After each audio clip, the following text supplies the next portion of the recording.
केंद्र सरकारला विनंती करायची आहे आणि जो बिहारचा कायदा आहे तो रद्द झाला पाहिजे यासाठी प्रयत्न करायचा आहे।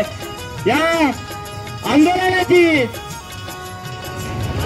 जी भूमिका केलेली रामाची मूर्ती आणि शिवलिंग हटव या संदर्भामध्ये आम्ही कलेक्टर ऑफिसला निवेदन दिलेलं आहे। तरी भारतीय बौद्ध महासभा सदैव आपल्या पाठीशी राहील हे मी सांगतो आणि दोन शब्द थांबतो। जमीन देणार अभ्यासक या नात्यानं माझा संपूर्ण पाठिंबा आहे आणि तो मिळाला पाहिजे। आंदोलनात खूप उशीर झालाय परंतु उशिरा का होणार आंदोलन अत्यंत वेगानं आणि अत्यंत चांगल्या मार्गाने चालू आहे। माझा संपूर्ण पाठिंबा आहे। मला या ठिकाणी धमकेजींनी 2 मिनिट बोलायला परवानगी दिली त्याबद्दल मी त्यांचे आभार व्यक्त करतो। धन्यवाद। सरकारला ही वेळोवेळी विनंती केलेली आहे, परत विनंती करूया आणि बुद्धविहार महाबुद्ध विहार आपण बौद्धांच्या ताब्यात घेऊया। एवढं बोलतो आणि मी माझे दोन जय हिंद धन्यवाद। हा धरणे आंदोलनाचा कार्यक्रम चालू आहे। यामध्ये मी चर्मकार समाजाचं प्रतिनिधित्व करतो आणि सर्व चर्मकार समाजाच्या वतीनं या आंदोलनात सहभागी होऊन या आंदोलनाचं समर्थन करतो आणि हा कायदा रद्द होऊन त्या ठिकाणी जो पुरोहितांनी या मंदिराचा ताबा घेतलेला आहे, या विहाराचा ताबा घेतलेला आहे, ही भूमी आहे आणि ही भूमी म्हणजे आमची अस्मिता आहे। आपल्या सर्वांचं एक अस्तित्व आहे।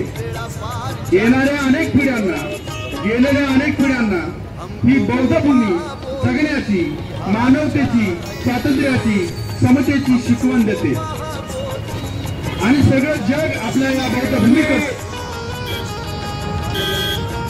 या जगामध्ये सर्वात श्रेष्ठ असलेला धर्म बौद्ध धर्म स्वीकारला आणि त्या धर्माच्या माध्यमातून आज या देशाच्या कोट्यावधी हे जागतिक दर्जाचं महाविहार ज्या महावीराला तथागत बौद्धांचा पदस्पर्श झालेला आहे आणि याच ठिकाणी तथागत बौद्धांना महाबोधी वृक्षाखाली आपण जाब जर विचारला तर त्या ठिकाणी या गोष्टी बाहेर आपल्यासाठी पडायला किंवा ते बांधणी करण्यासाठी हे लोक बाहेर पडतील। अन्यथा आपले 3 दिवसीय आंदोलन चालेल, 10 दिवसीय चालेल किंवा मोर्चा साहित्यामध्ये फार मोठं महत्व आहे। अशा चांगल्या दिवशी ते आंदोलन सुरू केलं आणि आज इथं आंदोलन सुरू आहे। या आंदोलनाला पाठिंबा म्हणून आज अमेरिका, इंग्लंड, जपान, थायलंड पक्षाच्या आमदार खासदारांनी जाणीव झालेली आहे।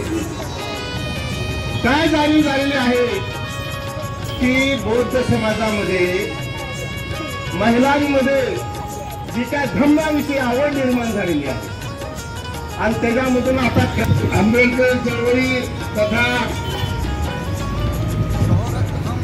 या लातूर शहरातील तमाम बौद्ध बांधव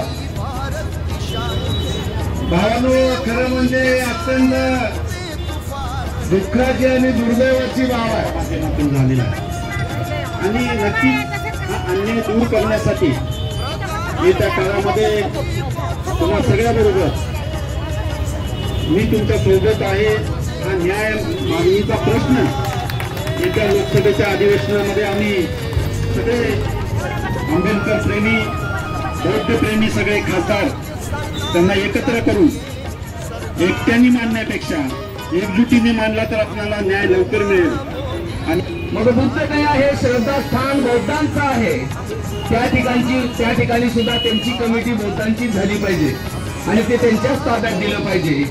या मताचं आणि ह्याच मतासाठी ह्याच विचारासाठी या ठिकाणचं आज हे आंदोलन चालू आहे। ही ज्ञानार्जनाची केंद्र आहे।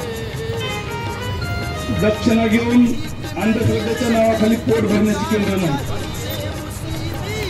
कारण आपण पाहतोय